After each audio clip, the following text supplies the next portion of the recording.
जय जय श्री राम। ओम नमः शिवाय। हर हर महादेव। दोस्तों, आपका हमारे चैनल में स्वागत है। दोस्तों, अक्सर लोगों का प्रश्न यह रहता है कि मैं हनुमान चालीसा का प्रतिदिन पाठ पढ़ता हूँ या मंगलवार शनिवार को पढ़ता हूँ, फिर भी हमको वह फल नहीं मिलता जो मिलना चाहिए। दोस्तों, जबकि हनुमान चालीसा अपने आप में एक सिद्ध मंत्र है और हनुमान जी महाराज कलयुग के जागृत देव हैं।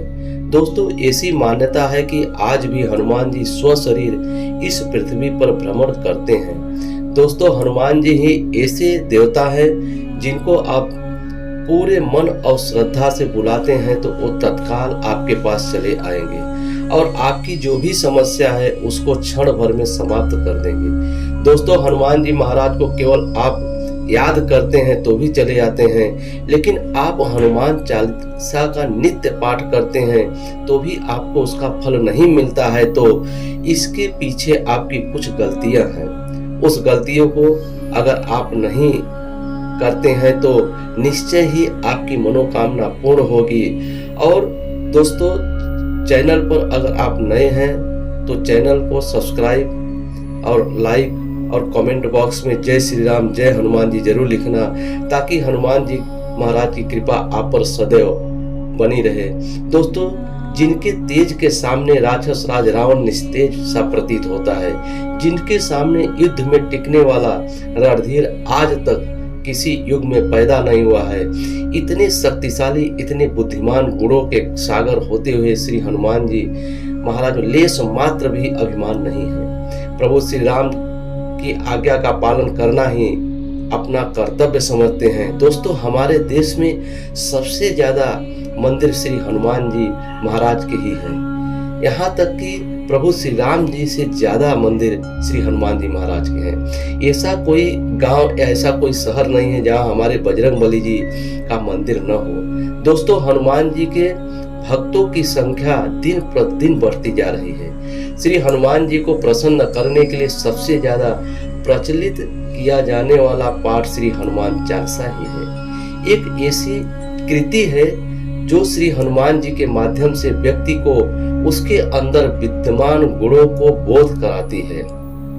हनुमान चालीसा का पाठ और मनन करने से बल बुद्धि जागृत होती है। श्री हनुमान चालीसा का पाठ करने से व्यक्ति खुद अपनी शक्ति भक्ति और कर्तव्यों का आकलन कर सकता है। दोस्तों, लेकिन कई भक्तों को उनकी निरंतर आराधना के बाद भी काम नहीं होता है। वे नित्य श्री हनुमान चालीसा का पाठ तो करते हैं पर उन्हें प्रभु हनुमान जी की कृपा प्राप्त नहीं होती है। ऐसा क्यों होता है? ऐसी कौन सी गलती आपसे हो रही है जिससे श्री हनुमान चालीसा का फल आपको नहीं मिल रहा है?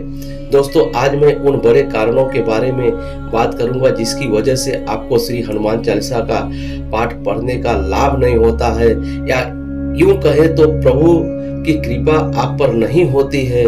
तो ध्यान से उन बातों को जरूर सुनिए। और आपसे मेरा अनुरोध है कि अगर आप हमारे चैनल पर नए हैं तो कृपया चैनल को सब्सक्राइब जरूर करना और कमेंट बॉक्स में जय श्री राम जय हनुमान जी जरूर लिखना, ताकि हनुमान जी की कृपा सदैव आप पर बने रहे। दोस्तों, आपको सबसे पहला कारण आपको बताता हूँ। पहला कारण है प्रभु से एक चित्त न होना। दोस्तों, कई लोगों की आदत होती है कि पूजा या ईश्वर का ध्यान करते समय वे दूसरे विचारों में खोए रहते हैं।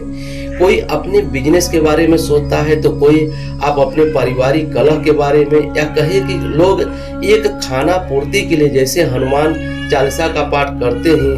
अब आप खुद सोचे, अगर हमारा मन एकाग्र न हो, हमारी भक्ति में ही दृढ़ता न हो, हम सच्चे मन और भाव से भक्ति ही नहीं करते हैं, तो भला प्रभु हम पर अपनी कृपा क्यों करे? इसलिए सिर्फ श्री हनुमान जी ही नहीं, किसी भी देवी देवता या किसी का भी कोई पाठ आप क्यों न करें, अपने मन को प्रभु के प्रति समर्पित करें। आप जो भी पाठ करें उसका महत्व समझे, सच्चे दिल से पाठ करें, फिर देखना प्रभु की कृपा आप पर जरूर होगी। दूसरा बड़ा कारण है स्वार्थ की भक्ति होना। दोस्तों, हर इंसान दुख के समय में प्रभु की शरण में जाता है। इसका मतलब ये नहीं है कि उसकी भक्ति में स्वार्थ छिपा है। यहीं पर लोग भ्रमित हो जाते हैं, क्योंकि दुख के समय हर कोई ईश्वर से कुछ न कुछ मांगता जरूर है। उदाहरण के तौर पर अगर कोई व्यक्ति दुख और तकलीफ के समय प्रभु के शरण में जाता है और सच्ची भक्ति करता है, प्रभु के प्रति समर्पण कर देता है और प्रभु उसकी भक्ति से प्रसन्न होकर उसकी सारी तकलीफ दूर भी करते हैं। लेकिन सब कुछ अच्छा होने के बाद अगर वो व्यक्ति प्रभु से दूर हो जाता है, प्रभु पाठ और सच्चे मन वाली भक्ति है बंद कर देता है, तो ऐसी भक्ति को स्वार्थ की भक्ति कहते हैं। इसलिए कहता हूं, दुख के समय हर कोई व्यक्ति प्रभु को याद करता है, लेकिन सुख में भी जो प्रभु को याद करता है या भक्ति करता है उसे निस्वार्थ भक्ति कहते हैं। दोस्तों, तीसरा सबसे बड़ा कारण है बुरे कर्म। दोस्तों, सच्ची भक्ति के साथ साथ अच्छे कर्म भी करें, क्योंकि कई लोग ईश्वर भक्ति तो करते हैं लेकिन उनके बुरे कर्मों के कारण उन्हें उनकी भक्ति का फल नहीं मिलता है। आप ही सोचिए, एक तरफ आप मंदिर में बैठकर या घर में बैठकर आप पूजा पाठ कर रहे हैं, दूसरी तरफ आप जानबूझकर कोई पाप कर रहे हैं, जैसे कि किसी निर्दोष को तकलीफ पहुंचाना, किसी का धन हड़प लेना, किसी को बुरे कर्म करने के लिए प्रेरित करना, किसी स्त्री पर बुरी नजर रखना, व्यसन करना। फिर आप कैसे उम्मीद कर सकते हैं कि ईश्वर आपकी प्रार्थना सुनेंगे? एक बात जरूर याद रखना, ईश्वर न दंड देता है न माफ करता है। कर्म का फल हमारे सुख दुख का कारण बनता है। चौथा दोस्तों, सबसे बड़ा कारण है संकल्प पूरा न करना।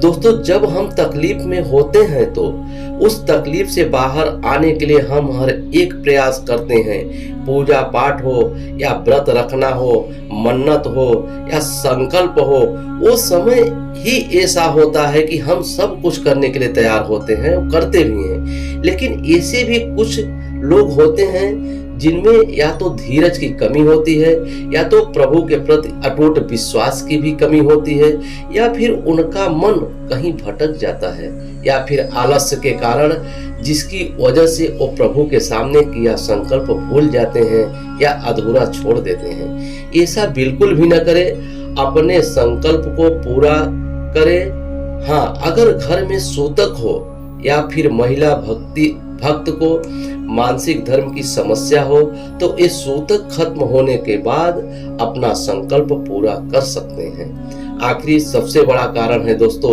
नियमों का पालन न करना। दोस्तों, कई लोगों की सबसे बड़ी समस्या है कि वे कभी भी हमारे शास्त्र में बताए गए प्रभु भक्ति से जुड़े नियमों का पालन नहीं करते हैं। वे बस अपनी मन मर्जी के मुताबिक ही रहकर भक्ति करते हैं, और जब प्रभु की कृपा प्राप्त नहीं होती है तो ये सबसे पहले इंसान होते हैं जो प्रभु को कोसते हैं। ऐसे व्यक्ति खुद ही उनमें नकारात्मकता का भाव भरा होता है और दूसरे को भी नकारात्मकता की बात बताते हैं। प्रभु भक्ति के सामान्य नियमों तक का पालन नहीं करते हैं, जैसे कि स्वच्छ कपड़े पहनकर पूजा करना, घर में साफ सफाई रखना ताकि घर में प्रभु का वास हो, मांस मंदिरा का सेवन